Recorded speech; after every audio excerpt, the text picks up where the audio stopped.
everybody, welcome back to Moving Forward. This is Jennifer J, and we are on episode 133. So I'm sorry this is so cumbersome. I've got to get a new notebook, a new spiral. But we're going to be talking out of Luke chapter 2, verse 45 and following. And this is a sermon from Sarah Jakes Roberts, and it's called Don't Miss the Moment. And I don't know, I'm recording this on September the 4th, and this was the sermon she did on September the 3rd, 2023. So if you watch The Potter's House, you probably saw it. But if you don't watch The Potter's House, it was really good, and I recommend that you do. And I'll try to link it. Sometimes I can do that, and sometimes I can't, but I'm going to try and link it. But if not, it is at The Potter's House on YouTube for Sarah Jakes Roberts. So it was called Don't Miss the Moment, and she was talking about how God opens doors. Sometimes he opens doors, and sometimes he opens portals.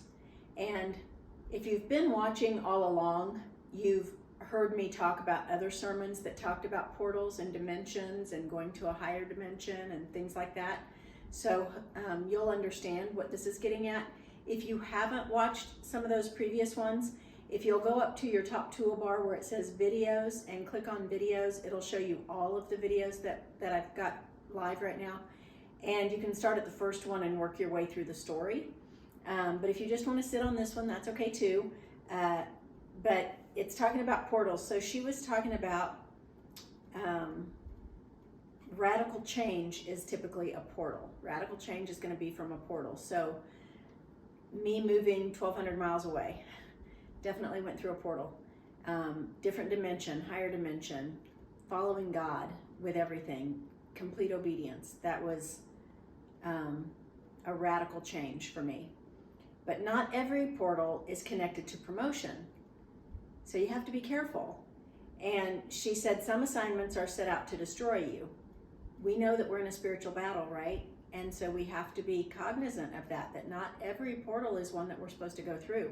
And that's why, she says that's why it wasn't just a heartbreak. It was a portal that gave you an awareness about darkness and destruction that you were never meant to have access to. And that's very enlightening. So we need to be very, very careful and very, very wise.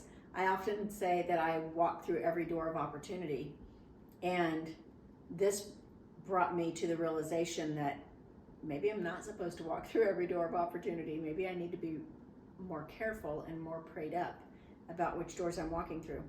But she also said no scary movies, and I've always believed that, but it felt good to, I guess, hear her validate my thoughts on the stage at the Potter's House. She said, don't play with the devil.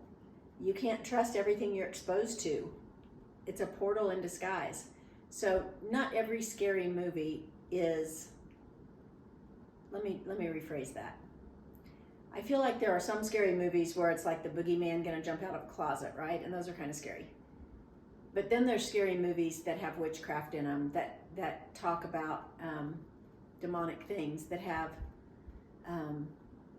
actual chants and rituals from actual satanic things, and they put it into maybe a Disney movie or maybe a whatever. Harry Potter comes to mind because some of those things that are said are not of God. And I was a huge Harry Potter fan, I gotta say. I read through that series when my daughter was in 5th grade, and we read through it together. I tried to use a God lesson with everything, and we would skip over the chants. We didn't ever say them. But you have to be really careful. And now looking back, I'm like, we shouldn't have even read that. But regardless, I'm just telling you, be careful. Be careful with what you watch and with what you read, because you're being exposed to things. And the power of connection and opportunity are important, and your purpose only works in a certain dimension. And here's where she got at with that. She said, you can't force your anointing into spaces that you're not called.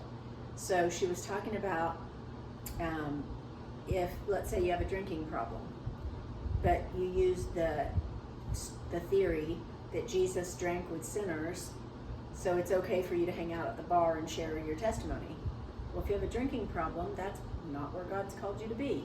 So that's not okay, and you can't justify it. You can't make your calling fit into your lifestyle. You have to make your lifestyle fit into your calling, if that makes sense. So it's gonna create change. You can't stay where you are. Once you're called to go and you're anointed for something, you can't stay where you are. You have to change. So I thought that was good. And then she said, if there's not capacity for your anointing, then move into a dimension where your anointing can align with the mission that God has assigned on your life. So there again, that capacity, if you're I want to say alcoholic, but if you have a drinking problem of any sort, you shouldn't be hanging out at the strip clubs, right? You shouldn't be at the bars, you shouldn't be at the clubs. There's not capacity for your anointing to move there. But she said, when we find we're in the wrong dimension, we're moving backwards and we lose focus and we only see our flaws and we can get into a depression and all sorts of things. But, there's always a but God can get us out of that. We just need to look to God. So if you're in that place right now where you're moving backwards, or you're losing focus, or you've made a mistake, or you've not gone where you're supposed to go, or you've gone where you're not supposed to go, whatever it is, call on God. He is ready to invade that space with you. He is ready to take it on. And with Him, all things are possible. So don't give up. Just look up. So she said there's power in prayer, and the dimension is about to shift. I loved that she said, let's shift the dimension in Africa for a minute. She said, we serve notice on hell. I've got a dimension to shift, a generational curse to break. It changes everything connected to you. So when you move into your anointing, it doesn't just change you, it changes everybody connected to you. And what she was talking about let's shift the dimension in Africa for a minute, I liked that because having been called to Africa recently, but she was saying that we can lift up our hands, we can worship, we can praise, we can pray for them to shift their dimension. Sometimes there's somebody that's in such a space, they might come into church and they're not able to lift their hands in worship. They're not able maybe even to sing in worship. They came to church, but they're in such a low spot that they don't have it in them, maybe even to pray. Or maybe it was all they could do just to get through the door. But we can lift them up. We can lift up their hands for them. We can rally around them and pray for them and worship for them and help and pray for them so that they can get to the other side of that, where they can do it for themselves. And so it might be somebody in your circle of friends or in your church, or it might be somebody in Africa. But lift others up. And what she was talking about out of Luke chapter 2, verse 45, I'm going to read it to you. It says, and when they found him not, they turned back again to Jerusalem. Now, let me just tell you, okay, I'm going to give you the backstory a little bit. So they had left Jerusalem, Mary, Joseph, Jesus, and their whole caravan of people, a lot of people, all their relatives, donkeys loaded down with all their stuff. It was a whole caravan moving and going back home. And they had left Jerusalem. Mary and Joseph couldn't find Jesus for 3 days. Now, there's a lot of people, and so they're just thinking he's with one of the relatives. Maybe he's off playing with his cousin. But when they can't find him anywhere, they go back to Jerusalem, and they're looking for him there. And when they find him, so it says, and when they found him not, they turned back again to Jerusalem, seeking him. And it came to pass that after 3 days they found him in the temple, sitting in the midst of the doctors, both hearing them and asking them questions.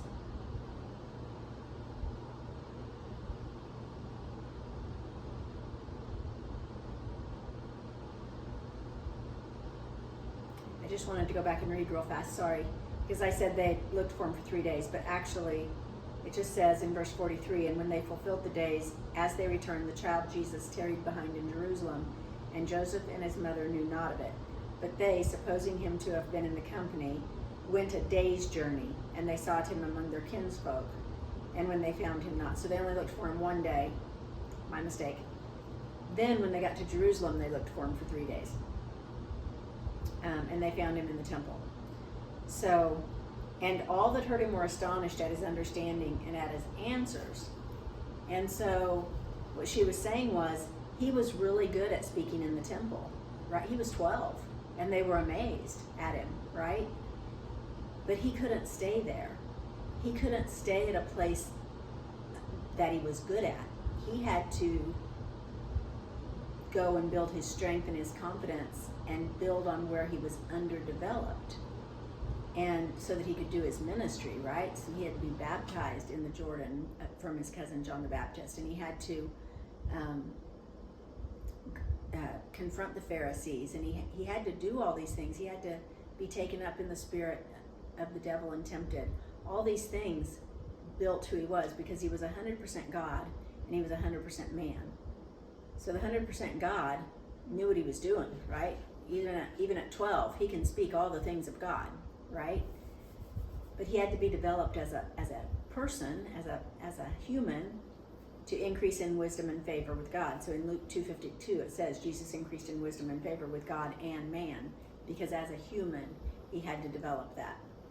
And that accountability. And his parents were anointed to be his parents. They weren't anointed to teach him how to be God. They weren't anointed to teach him how to go to the cross. They couldn't do that. They were anointed to train him up, right? To be his parents. And so she was talking about that you have certain people in your life that are there to help you develop where you are underdeveloped. And she said we tend to take where we're underdeveloped as a negative thing. We tend to make it about who we are as a person, and we shouldn't do that, because where we're underdeveloped just means that's where we need to grow. It's not a bad thing. Nobody's perfect. We don't come out of the womb knowing all things, right?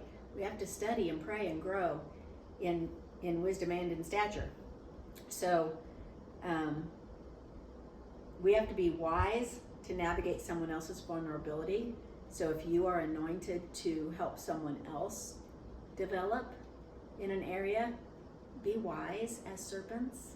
Be careful with their vulnerability. If you can't be that for them, step out of the way and let someone else know when to step out of the way. Know when it's your time to step out of the way. It's really going to take some prayer, you guys. But it's important for us to develop those underdeveloped places so we can come into our full anointing. Because what would happen, we tend to do what we're good at, right? Here's where I get all the praise and all the accolades, and I'm really good at this, and I could do this in my sleep, right? That's where we want to lean in. But God's saying, no, lean in over here where you're underdeveloped, because I have so much more for you. And if Jesus had just stayed preaching in the temple, we would have missed so much of all of his ministry, all those 3 years that he ministered and taught. And so we need to be careful. He met so many people where they were. Instead of just preaching to the Pharisees and the teachers, he needed to go to all the world. And that's what we need to do as well. So we don't necessarily need to stay pigeonholed, if you will, in the area that we're good at. We need to look to God for what else does he want to develop in me? What else does he want to do in my life? What is the radical portal that I need to go through? And it's not going to be easy. You guys, moving 1,200 miles away from my family, I'm sorry, it was hard. It was not an easy thing. It was easy in the sense that I know God's calling me to it, and so I'm going to be obedient. But it was hard to leave them. It's hard to be away from them. And when I first came here, how devastatingly lonely it was. I was so alone. And so I'm not telling you it's going to be easy, but I'm going to tell you it's worth it. It is so worth it. So on that teary note, I'm going to leave you. You have a treat coming next week. I plan to do a synopsis of my story. If you haven't watched from the first episode to 133 today, 134 is going to be a synopsis of the story. So the crib notes, if you will. So that'll be fun to kind of go over, and if you have watched it, it'll be a reminder of all the things. You might have forgotten some of the things, so it'll be fun. But I would recommend that you read Luke chapters 1 and 2 this week, and drop a note. Let me know that you got it done, and let me hear from you. What is God doing radical in your life? And keep your eyes open for which doors you're supposed to walk through this week. All right, I'll talk to you next time. Bye-bye.